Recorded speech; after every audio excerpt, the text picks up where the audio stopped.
Hello दोस्तों, जय Hind. This is Warish sir, your welcome to our YouTube channel the Warish academy. दोस्तों, आज हम साइंस में साउंड्स को पढ़ने वाले हैं। ध्वनि, इसका हिंदी होता है ध्वनि।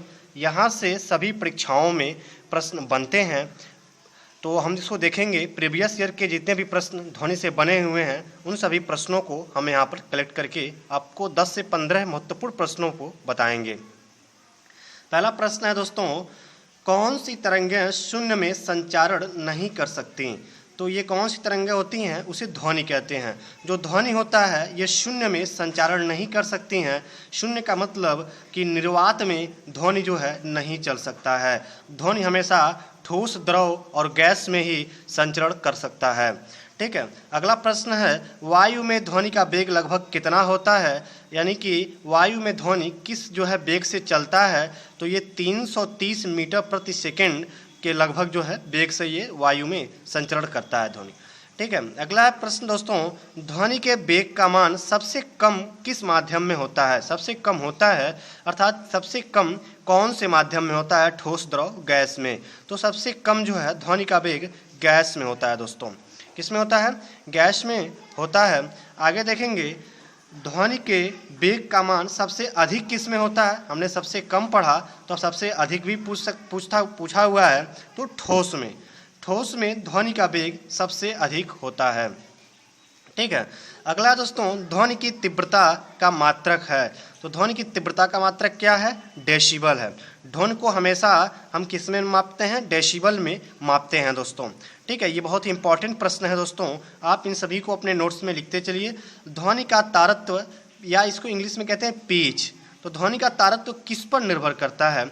ये पूछता है आवृत्ति पर, जो उसकी फ्रीक्वेंसी होती है उस पर ध्वनि का जो है तारत्व, पिच जो है निर्भर करता है। ठीक है दोस्तों। अगला प्रश्न है मित्रों, श्रव्य परिसर में ध्वनि तरंगों की आवृत्ति क्या होती है? तो जो श्रव्य होता है, अर्थात जो सुना जा सके स्पष्ट रूप से, वो 20 हर्ट्ज से 20,000 हर्ट्ज तक होता है। ठीक है। 20 हर्ट्ज से 20,000 हर्ट्ज तक ध्वनि जो है परिसर में जो है ध्वनि तरंगों की आवृत्ति होती है।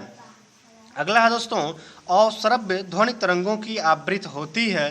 कितनी होती है? वो 20 हर्ट्ज से कम होती है। ठीक है। ध्वनि की जो आवृत्ति को हम मापते हैं वो किस में मापते हैं? हर्ट्ज में मापते हैं, और ध्वनि को डेसिबल में मापते हैं। तो इन दोनों को आप याद रखेंगे।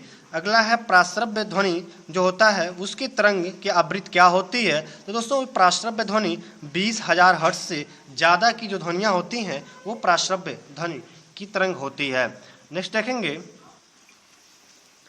नेक्स्ट देखते हैं 10वां पॉइंट है, प्राश्रव्य तरंगों को सबसे पहले किसने सीटी बजाकर उत्पन्न किया था? तो किस वैज्ञानिक सबसे पहले इसका पता लगाया था प्राश्रव्य तरंग का?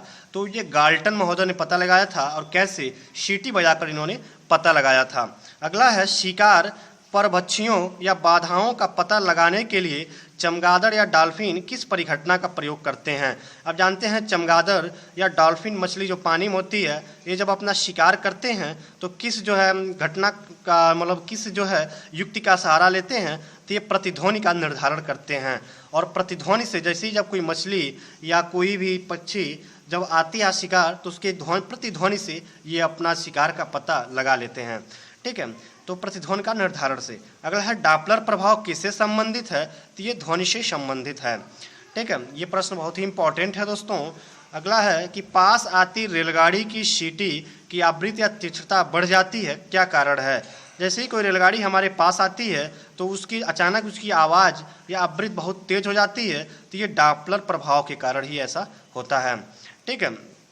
अगला और देखेंगे कि प्रकाश की चाल और ध्वनि में क्या अंतर होता है। दोस्तों, आप प्रकाश की चाल को और ध्वनि की चाल को दोनों अलग अलग समझेंगे। प्रकाश की चाल हमेशा ध्वनि की चाल से क्या होती है? अधिक होती है। प्रकाश की चाल निर्वात में भी चल सकती है, लेकिन ध्वनि हमेशा जो है किसी न किसी माध्यम का सहारा लेता है। ठीक है। अगला है और लास्ट है पॉइंट कि स्पष्ट प्रतिध्वनि को सुनने के लिए परावर्तक तल व ध्वनि स्रोत के बीच न्यूनतम दूरी क्या होनी चाहिए? तो स्पष्ट ध्वनि को सुनने के लिए प्रतिध्वनि जो होती है वो स्पष्ट रूप से तभी सुनाई देगी जब परावर्तक तल और ध्वनि स्रोत के बीच का माध्यम 30 मीटर का होगा दोस्तों इस तरह से आपने ध्वनि चैप्टर से सभी महत्वपूर्ण प्रश्नों को देखा। चैनल को सब्सक्राइब नहीं किया, सब्सक्राइब कर लीजिए, बेल आइकन बटन को प्रेस कर लीजिए और वीडियो को लाइक कर दोस्तों में शेयर कीजिए। फिर नए टॉपिक के साथ मिलेंगे, तब तक के लिए जय हिंद, शुक्रिया, थैंक यू।